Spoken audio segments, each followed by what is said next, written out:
네, 오늘 임시국회가 개원하는데요. 다뤄야 되는 의제가 상당히 많이 있습니다. 당장 이제 급하게 떠오른 게 코로나19 관련 민생 대책이겠죠. 이것 말고도 여러 가지 민생 의제가 놓여 있는데요. 어느 정도까지 생산성을 보이는 국회가 될지가 궁금합니다. 지난주 금요일에 자유한국당의 김재원 정책위 의장 연결해서 이에 대한 입장 들어봤는데요. 자, 오늘은 더불어민주당으로 갑니다. 조정식 정책위 의장 전화로 만나보죠. 자, 의장님 나와 계시죠? 네네, 안녕하세요. 네. 조정식 의원입니다. 네, 안녕하세요. 일단 가장 먼저 여쭤봐야 되는 게 코로나19 관련 대책인데요. 네네. 코로나 3법이라고 이제 불리는 법률안들이 있더라고요. 이게 일단 우선 처리돼야 되는 대상으로 꼽고 있는 건가요? 네네, 맞습니다. 특히 이번 2월 국회가 국민안전국회가 돼야 된다고 생각을 하고요. 예. 지금 코로나19에 대해가 가장 큰 현안이기 때문에 국회에서 특히나 이 검역법, 네. 그다음에 감염병 예방법 등 예.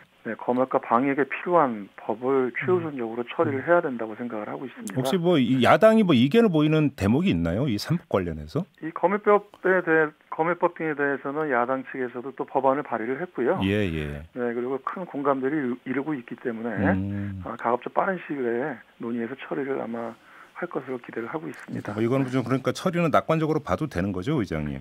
네네, 아마 잘 야당 측에서도 협조해 줄 것으로 이렇게 기대하고 있습니다. 알겠습니다. 근데 좀 그러니까 야당이 좀 약간 이견을 보이는 게 이제 코로나19 여파가 이제 워낙 이제 중소자영업자나 소상공인들한테 미치는 영향이 크다 보니까 어떤 지원 문제인 것 같은데요. 네네. 일단 정부와 여당의 기본 입장은 예비비를 이용해서 지원을 한다 이런 게 기조인가요?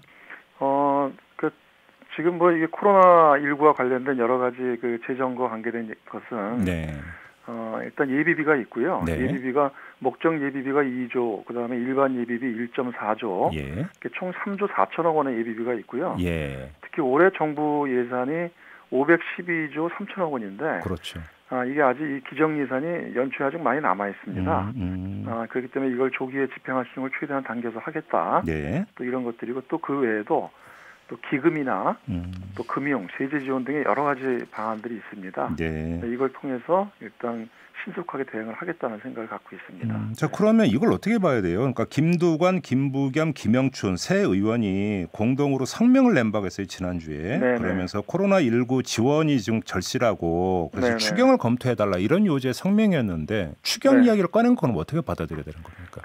아직 당정 간에 추경을 검토하고 있지는 않고요. 방금 전에 말씀드린 대로 예비비와 기정 예산, 기금 등을 통해서 대응이 가능하다고 보고 있습니다. 그래요? 그리고 이제 몇몇 의원님들께서 추경을 제안을 하셨는데, 특히 이제 코로나19로 인해서 특히 중소 자영업 등 지방 경제가 많이 어렵기 때문에 나름대로 그런 총정에서 비롯된 것으로 이해를 하고 있습니다. 근데 아무튼 지금 정부나 여당 이제 공식 파트에서는 추경은 일체 검토를 아직은 안 하고 이렇게 이해를 하면 되는 겁니까? 아직은 시기가 아니라고 보는 거죠. 혹시 그럼 나중에라도 여지가 좀 있습니까? 예를 들어서 앞으로 상황이 좀 장기화되고 피해가 급증하게 되면 그때 가서 이제 또 검토를 할 수 있을지 모르겠는데 아직은 지금 그 단계는 아니라고 생각을 하고 있습니다. 그러니까 바로 그 말씀하셔서 궁금한데요. 지금 정부 차원에서 피해 집계는 계속 되고 있는 건가요? 경제적인 피해 집계. 당연히요. 저희가 매일매일 코로나19 상황에 대해서 이제 방역도 저희가 철저하게 긴장감을 늦추지 않고 하고 있습니다만 특히 이제 이거에 대한 어떤 국민 여러분들의 불안이나 또는 또 이제 어떤 수출이라든가 또 중소기업 자영업자들의 피해들이 있고 또 생업에 많은 지장을 주고 있기 때문에 또 이에 대한 어려움을 덜어드리기 위한 긴급 지원책들을 정부가 계속 긴밀하게 협의하면서 당에서도 요청을 하고 있습니다. 관련해서 저희가 지난주에 이제 소상공인 연합 회장하고도 인터뷰를 했었는데요. 그러니까 주로 금융 지원 쪽으로 지금 정부 대책이 초점이 맞춰져 있는데 이거 갖고는 안 된다. 직접 구제 금융 같은 거라도 지금 강구해 달라 이렇게 말씀을 하시던데. 여러 가지 방안들을 다 이제 고민을 하고 있는데요. 먼저 일단 소상공인 중소기업을 위해서 그동안에 2조 원 규모의 신규 자금 공급한 것도 있고 또 기존에 있었던 대출의 만기 연장이나 원금 상환도 1년간 유예하고 또 이 피해 납세자에 대한 최대 9개월간의 신고 납부기한 연장이나 징수 체납 처분 유예도 1년 동안 할 수 있도록 했고요.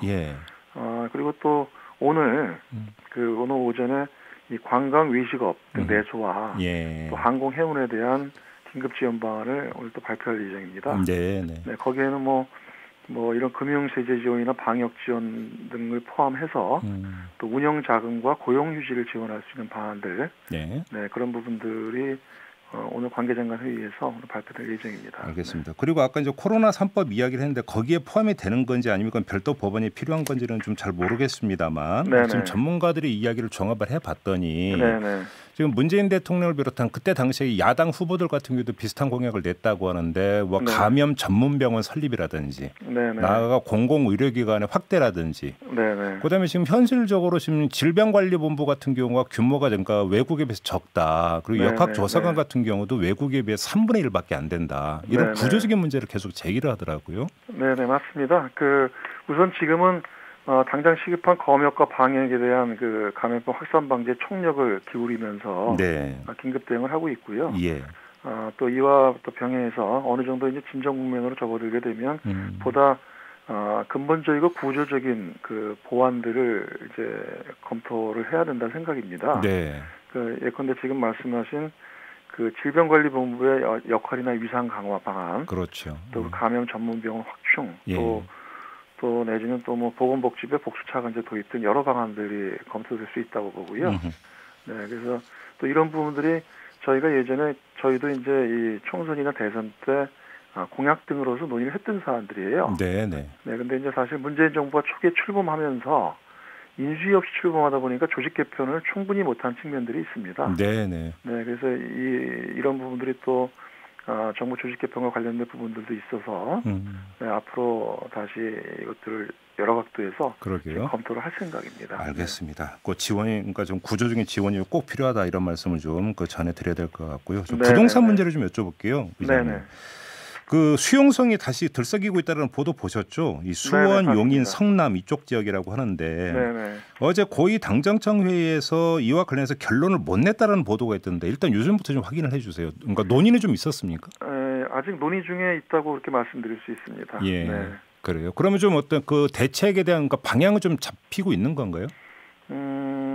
일단 현재 현황을 좀 보면요. 지난 12.16 부동산 대책 이후에 서울 경우는 현재 보합 정도의 수준으로서 안정세를 보이고 있어요. 그런데 최근에 수도권 일부 지역, 수용성 등의 어떤 국제적 상승 움직임들이 있어서 이 부분을 지금 정부와 함께 굉장히 엄밀히 모니터링을 하고 있는 중이고요.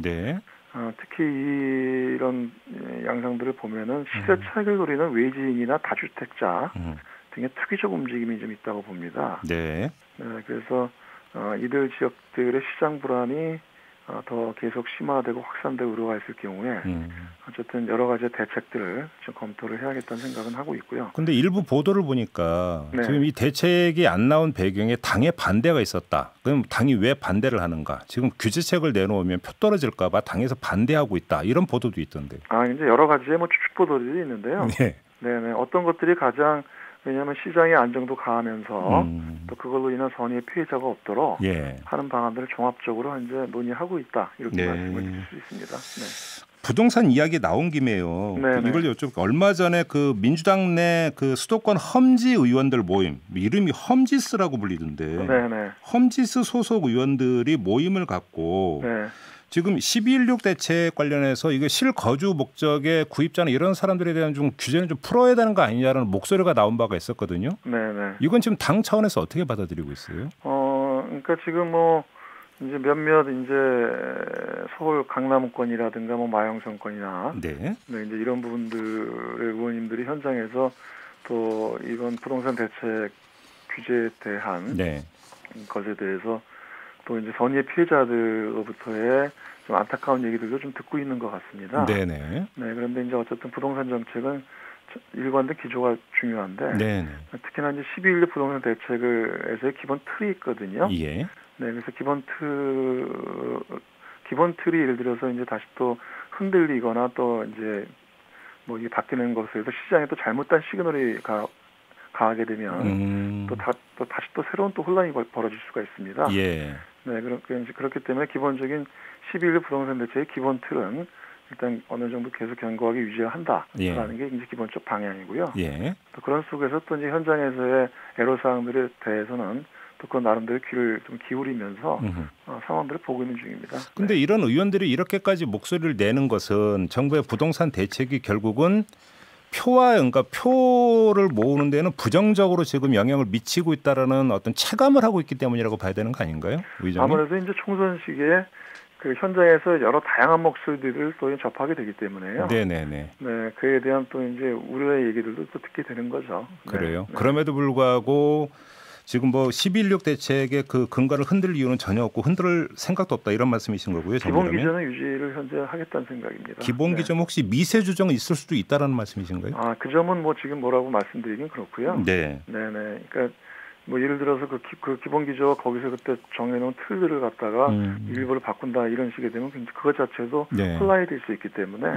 네네. 그래서 일단 현재는 충분히 경청을 하면서 얘기를 듣고 있는 중입니다. 알겠습니다. 지금 그 의장님께서 이제 선대위 출범 실무팀 책임자로 제가 알고 있는데요. 지금 당 선대위 출범은 정확히 언제예요? 보도가 엇갈리던데. 그 아직 시점을 정확하게 지금 예단하기는 어렵고요. 네.